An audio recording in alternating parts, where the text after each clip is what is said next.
More snowfall is making its way to the Midwest with snowfall tonight and on Saturday. But how much snow is going to be on the ground by the end of the weekend? I'll have the answer coming up. Also tonight. And it didn't take long to move from the homicide to possibly a reckless homicide.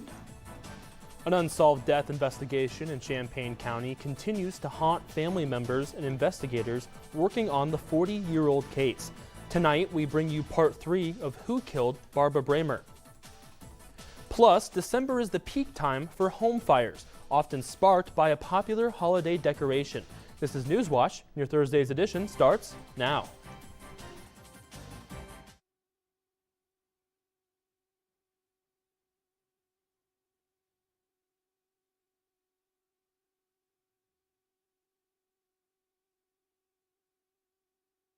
The Charleston House proudly supports Newswatch. Now welcoming guests on Charleston's historic 6th Street, the Charleston House Bed and Breakfast Inn offers refined accommodations in a beautifully restored bed and breakfast. For booking information, visit craigcollection.com or call the number on screen. TCI Realty, Charleston area's real estate connection, commercial, land and farm, and residential real estate. Experienced realtors with an up-to-date website at tcirealty.net. TCI Realty supports the students of WEIU Newswatch. Alamo Steakhouse and Saloon. Whatever the occasion, it's an environment for an evening of dining, conversation, and cocktails. Whatever your needs, our staff is ready. Alamo Steakhouse and Saloon, located at the Cross County Mall, Mattoon.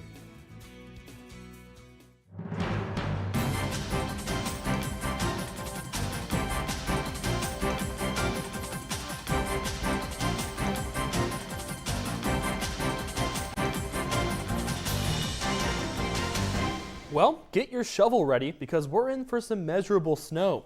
Good evening and thanks for joining us. I'm Matt Williamson. Well, let's head straight on over to the Weather Center for an update with Emily Davis. That snow has begun to fall here in Charleston, but earlier today, that Charleston was a completely different picture with mostly cloudy skies here in the background. This photo was taken at Eastern's campus around 2:30 p.m.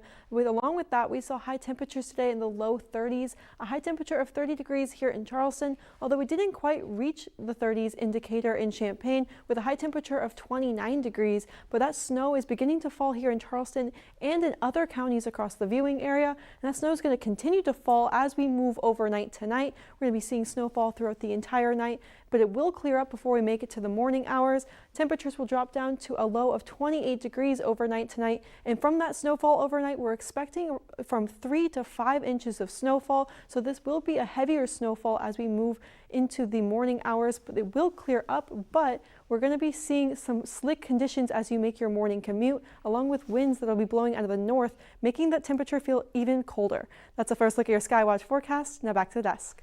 All right, thanks, Emily.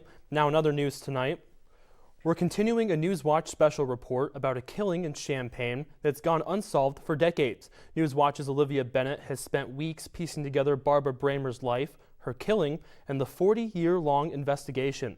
Tonight, in part 3, investigators tell us about their theories on what happened to Barbara Bramer.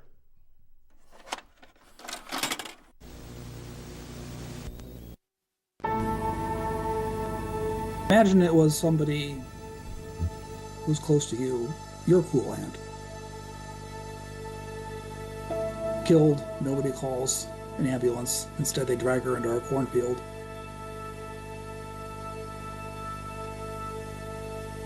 That happens with most cases. You somehow become attached to the family, but this was a special family. And I always regretted not being able to give them the answers they wanted. 40 years after Barbara Bramer is found dead southwest of Champaign, investigators are still looking to find out what happened to her. There are 3 factors that complicate Bramer's case. Despite investigators discovering her body with her pants pulled down, during an autopsy, pathologists found there was no evidence of sexual assault. The pathologist and other forensic experts attributed that to animal activity. Animal activity go for moist, wet, warm areas. The pathologist found Bramer's chest had been crushed, an injury examiners at the time believed a man or woman couldn't make. And it didn't take long to move from the homicide to possibly a reckless homicide. So this is what they're writing back then. I wonder about the possibility of a vehicle-bicycle accident, possibly involving some type of farm equipment with a girl being knocked off the bicycle. And that's when we started looking at farm implements. Our best guess would be a corn picker. The pickers back then had a hydrostatic control, and to stop that picker, that's just like throwing the picker into reverse. It dips the front end. Their theory? The picker knocked Bramer off her bike around 6 when the sun was setting and possibly distracting the driver. The driver pulled the hydrostatic control to stop, catching Bramer underneath.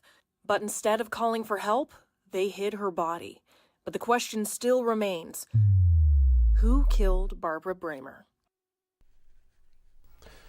Join us tomorrow for the final part of Who Killed Barbara Bramer. If you have any information, contact the Champaign County Sheriff's Office. Again, join us tomorrow for the part 4 of Who Killed Barbara Bramer. An Indian national is headed to prison for his role in a fraud scheme that aimed to steal millions of dollars from seniors. Federal prosecutors say 38-year-old Lindsay Kumar Patel drove to the homes of at least 11 elderly victims within 5 states, including in Effingham, to steal their assets as part of an imposter scheme. That's a scheme in which fraudsters pose as law enforcement or federal officials. Authorities say Patel stole more than $2.2 million. They say he pleaded guilty to conspiracy to commit wire fraud and financial institution fraud. He's been sentenced to 90 months in prison in order to pay more than $2 million in restitution. We have breaking news tonight from Indiana. State senators have rejected a proposal to redistrict the Hoosier state 31-19. 21 of the votes against were from Republican senators. The proposed congressional map was designed to deliver all 9 of Indiana's congressional districts to the GOP. Republicans currently hold 7 of those 9 seats. President Trump has criticized Republican senators who are restricting the plan.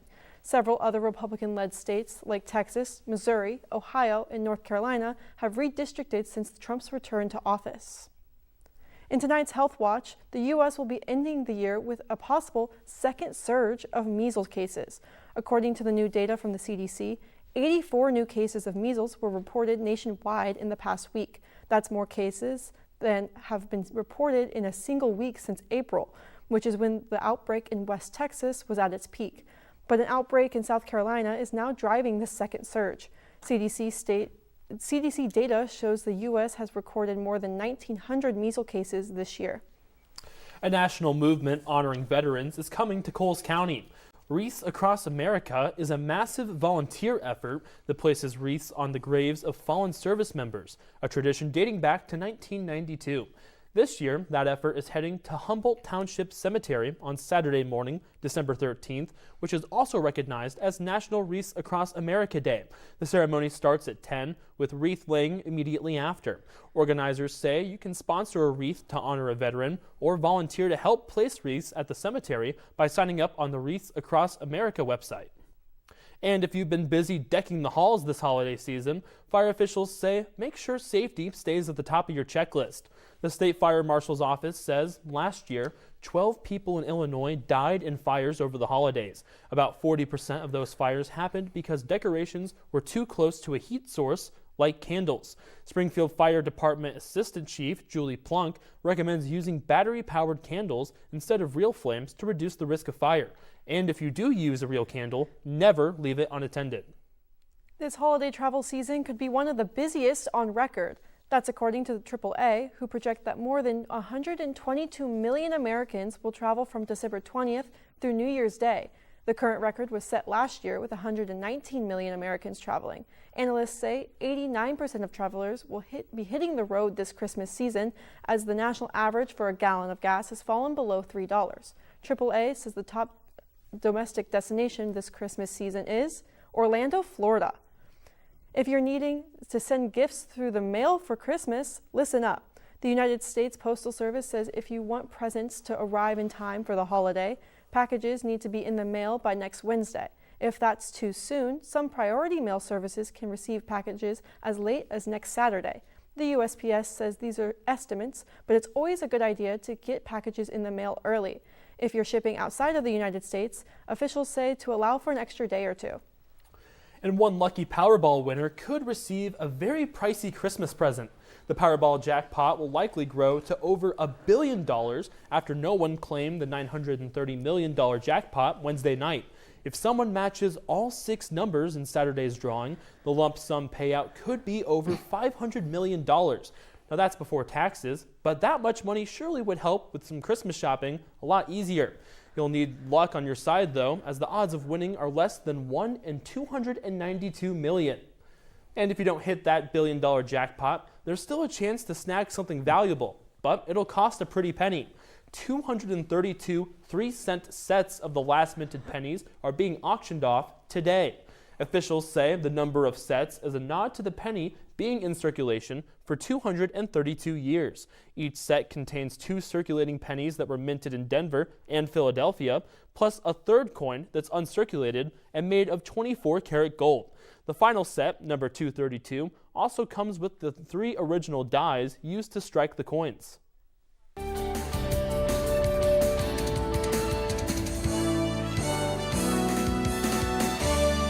Well, we're currently under a winter weather advisory that was put in place around 3 p.m. earlier today. This will last until 6 a.m. tomorrow, and that's because we were receiving heavy snowfall overnight tonight, but it will clear up by the time we make it to the morning hours tomorrow. But across Eastern's campus today, it was a much different picture with mostly cloudy skies. This photo was taken around 2:30 p.m., but along with mostly cloudy skies for your daytime, we saw high temperatures in the 30s, still below freezing for most of the viewing area though, with a high temperature of 30 degrees here in Charleston, not quite reaching 30 in Decatur and Champaign with a high of 29, but reaching above freezing down in Effingham with a high of 33 degrees. Now currently we're seeing temperatures begin to drop down as we move overnight, and we're going to see that snow beginning to fall too across parts of the area. Temperatures currently around 27 degrees here in Charleston, and snow is beginning to fall as we look outside. We're seeing snow beginning to fall, and that's because this system has made its way over our viewing area and will continue to push across as we move overnight tonight.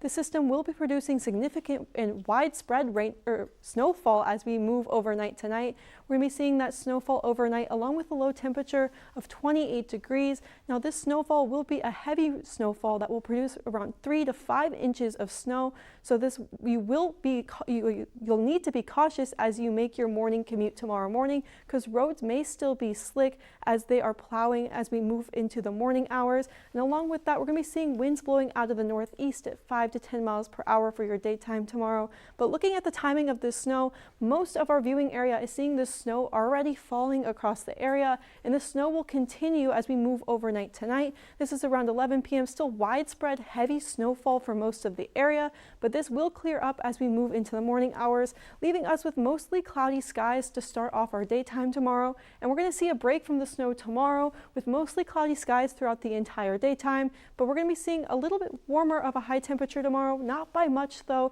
a high temperature of just 32 degrees. Still cold because we are still seeing winds blowing out of the north at 5 to 10 miles per hour throughout our daytime tomorrow. And as we look at our daytime tomorrow, we're going to be seeing mostly cloudy skies for the majority of our daytime, a few spots of sun peeking through there in the afternoon, but for the most part, mostly cloudy skies for your daytime. But looking at your weekend, we're going to be seeing yet another chance of snow move into the area with a chance of snow on Saturday. This as well will be another chance for heavy and widespread snowfall across east central Illinois. And we're going to be seeing that snowfall predicted right now around 3 inches, but that may change as it is still a few days out. But we're going to be seeing a high temperature of 22 degrees on Saturday. It will drop down significantly as we finish off our weekend with a high temperature in the single digits for your Sunday, a high temperature of just 6 degrees to finish off your weekend. But those clouds will move out and we will see clear skies. And part of the reason we're seeing this temperature drop is because of those winds out of the northwest, but also because of our upper level jet stream. You'll see here on Saturday we are under a trough of colder air that's keeping our temperatures down in the 20s on Saturday. But as we move into Sunday, that trough is going to deepen, and that's going to cause our temperatures to get down into the single digits with a high of 6 degrees on Sunday. And you can see that here on the graph. Warmer temperatures on Friday with a high of 32 degrees, getting down into the 20s on Saturday, and then a single digits on Sunday, but we will start to warm up again next work week, and eventually by around midweek, we are going to be back up into the 40s even. But before we get to that, we're going to be seeing a cold weekend with a possibility of snow on Saturday, getting down into the negatives overnight Saturday night and Sunday night, before starting to warm up again on Monday with a high of 25 degrees. Around midweek, we're going to see a high temperature in the 40s, and then next Thursday, right now, they're predicting a high temperature of 55 degrees. Well, I don't know what you're doing on Sunday, but I am definitely staying inside. It might warm up enough for me next week, though. We'll have to see with that one. Thanks, Emily. Coming up tonight in sports, the Chicago Blackhawks continue to get historic production from their young superstar. But first, it's the NFL story that's been taking the sports world by storm. The impending return of Philip Rivers. We'll hear from the 44-year-old grandpa on his return to the field. Coming up.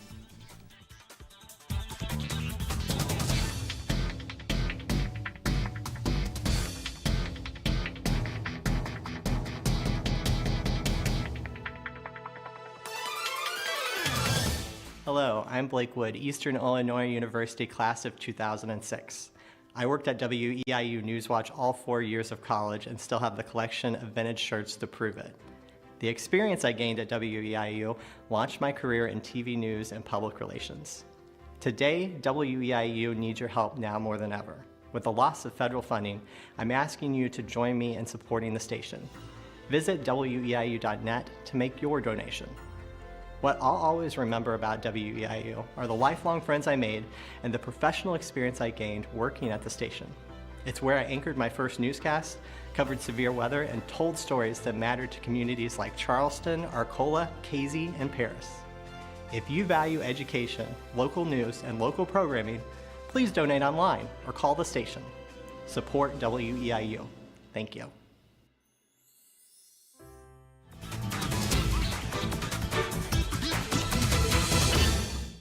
Eastern Illinois men's basketball has lost their last 3 games. Can they pick up a win against former OVC rival Eastern Kentucky at Groninger Arena? Eastern Kentucky comes out hot from deep with this shot from Turner Buttry, but EIU is ready to respond after getting this rebound. Panthers guard Michi White takes flight as he sprints down the court for the strong lay-in. The first half belongs to the Panthers as White finds a wide open Andrew Austin for another bucket. And the threes keep falling for EIU, this time from the corner as Zion Firster delivers this dime to Preston Turner for 3, and Turner finds himself open again for back-to-back triples. However, the second half belongs to the Colonels, and Eastern Kentucky beats Eastern Illinois 68-59.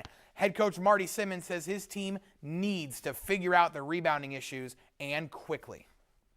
I really thought we got some good looks early in the half, and we just didn't finish. And the glass, that's an area that we got to get cleaned up. I mean, you got to be a good rebounding team to have a chance to win. But I'd say those are the areas that I thought hurt us in the second half.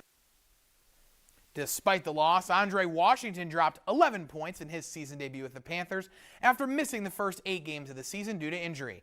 Things don't get any easier for Eastern, who face the 4th-ranked Iowa State Cyclones on Sunday. After an extended road trip, the Eastern Illinois women's basketball team returns home tonight to host North Dakota State.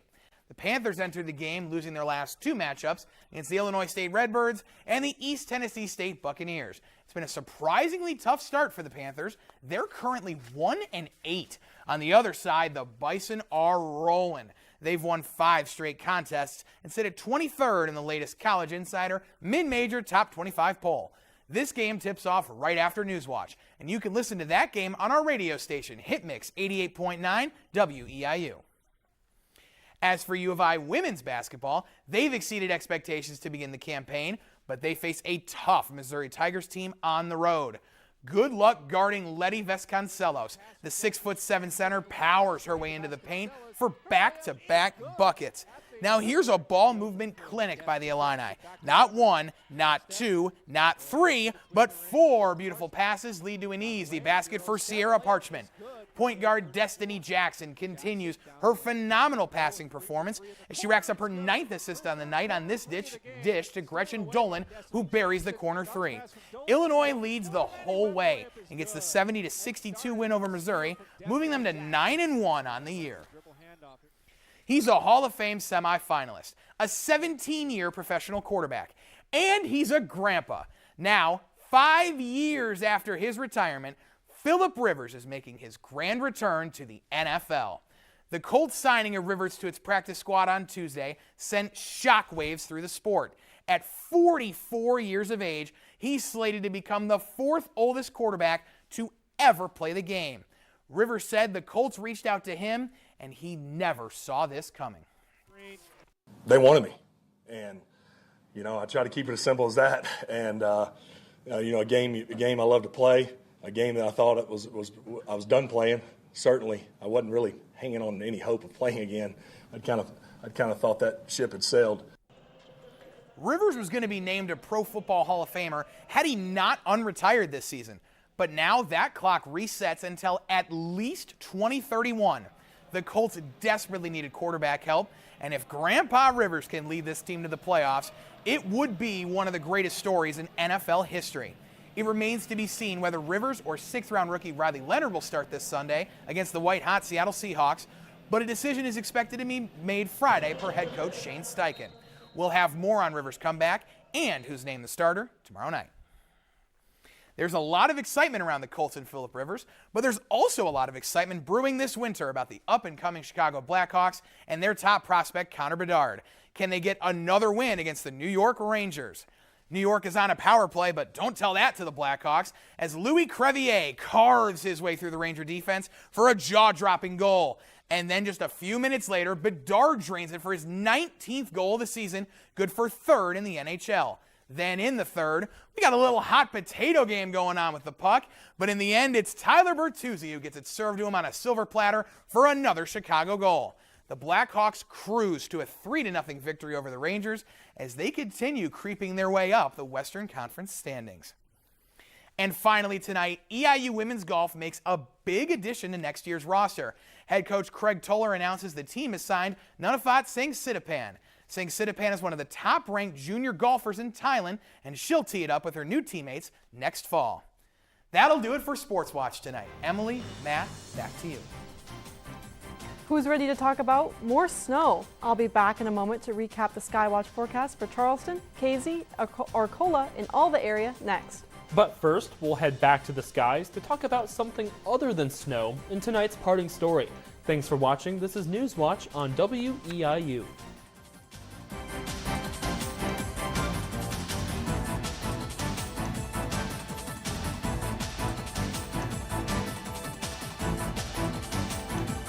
I'm Everett Lau, an Eastern Illinois University graduate from the class of 2021. As an Edgar County farm kid, I grew up with a childhood dream of becoming a broadcast meteorologist. I spent a lot of time in the WEIU studio during my 4 years in college, and that's how I got to this studio, WTHI TV in Terre Haute, Indiana. WEIU prepared me for long nights of tracking thunderstorms, fine-tuning details of approaching winter storms, and how to be a broadcaster in general, whether it was weather, news, or even sports. I needed WEIU to achieve my dream, and now WEIU needs me and you to help carry out its mission of setting up students for success. Please consider making a financial gift to support WEIU so the station and its dedicated staff can continue operating this outstanding training ground for aspiring broadcasters, journalists, and scientists. Your gift can allow local students like me provide local programming for our local communities. Learn more at weiu.net or by calling the station. Thanks for watching. And finally tonight, the NASA Deep Space Probe Voyager 1 could soon become the first spacecraft to reach a historic milestone. In November 2026, it's expected to reach 1 light day from Earth. Now, you've likely heard the term light year, the distance covered in a year if moving at the speed of light. Now, similarly, a light day would be the distance at which it will take 24 hours for a signal traveling at the speed of light to reach Voyager from Earth. 1 light day is equivalent to 16 billion miles. Launched in 1977, Voyager 1 is the farthest spacecraft from our planet, currently exploring interstellar space 15.8 billion miles away. Now let's stay in the skies for a moment to recap a snowy forecast for central Illinois. No snow tomorrow, but we are seeing snow right now as we look outside. Snow overnight tonight that will eventually clear up by the time we make it to our daytime tomorrow. We will see a break from the snow tomorrow with mostly cloudy skies and a high temperature right at that freezing mark around 32 degrees. But as we look forward to the next 7 days, we're going to be seeing a very cold weekend along with another chance of snow. But tomorrow, that high of 32 eventually cooling down to a high of 22 degrees on Saturday with yet another chance of snowfall. And overnight Saturday night, we're going to get down to a low of -2 degrees before only warming up to a high of 6 degrees on Sunday. And we're going to see yet another -degree low on Sunday with a low temperature of -4 degrees. But don't fret, we are going to be seeing more temperatures warming up as we move into next work week, with high temperatures possibly reaching the 50s. That's a final look at your Skywatch forecast. Now back to the desk. All right, thanks, Emily. And for more news and weather, be sure to log on to our website at WEIU.net. There you'll find real-time forecasts in the news video of the day. And if news is happening in your community, let us know by dropping us an email at news@WEIU.net. Coming up next on WEIU, BBC News, The Context. Good night.